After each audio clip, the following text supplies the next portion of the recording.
Sam had been saved from scrap and made an excursion engine, which means he travels from place to place, pulling special trains and sharing stories with people. He enjoyed it, but still felt rather lonely, being the only steam engine wherever he went. Some other steam engines were still around, even if they weren't in use. David had stayed in the Cheyenne roundhouse for a long time after being retired, but finally had been put on display next to the old depot.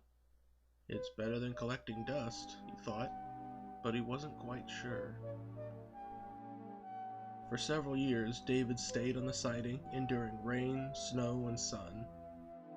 Sometimes people would stop to take pictures, but they never stayed long.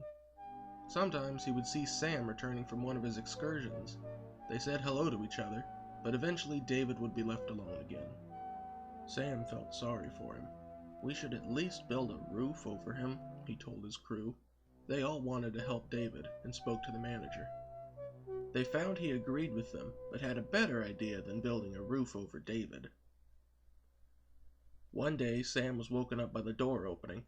He could hear a diesel struggling with something heavy.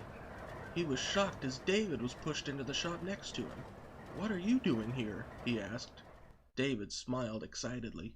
"They brought me in here because they want to restore me to working order. I'm going to be an excursion engine, just like you." "As it turns out," said the foreman, "many people have been asking for us to restore another engine. David is the perfect choice." Both engines were thrilled. Work took a long time, but finally David's fire was lit and he had steam again. When news spread, a huge crowd gathered to see the two engines. From that day on, they would become some of the most famous in the world. But they were surprised when, one day, they learned they weren't the only ones.